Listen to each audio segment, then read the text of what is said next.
বিসমিল্লাহির রহমানির রহিম। আসসালামু আলাইকুম। তো চলেন আমরা এই কলসি হাতাটা এত সুন্দর হাতাটা পাইপিং দিয়ে কিভাবে করব চলেন দেখে আসি।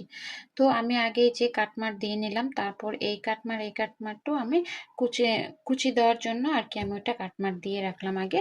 তারপর আমি যে পাইপিংটা করব সেই পাইপিংটা ধরলাম, একটা 1.5 ইঞ্চি পরিমাণ কাপড় আমি কেটে নিয়েছি, তারপরে পাইপিংটা ধরলাম। পাইপিংটা সেট করার পর অবশ্যই আপনারা একটু ঘষা দিয়ে ফিনিশিং দিয়ে নেবেন। তারপর পাইপিংটা অপর পাশে উল্টিয়ে এর যতটুকু চড়া আপনি পাইপিংটা রাখবেন ততটুকু দিয়ে পাইপিংটা সেলাই করে নেবেন। তারপর উপরে একটা চাপ সেলাই দিয়ে নেবেন, যে পাইপিং এর কাপড়টা সেটা।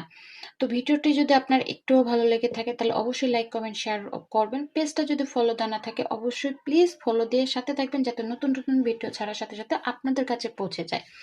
তো আমি এই যে কুচিটা দিয়ে নিলাম, তারা অবশ্যই আপনারা আগে কুচিটা দিবেন, পরে রাবারটা লাগাবেন, কেননা রাবার লাগানোর পর একদম হাতাটা ছোট হয়ে যাবে, তখন কুচিটা আপনার মিলাতে এবং দিতে দুটোটাই কষ্ট হবে।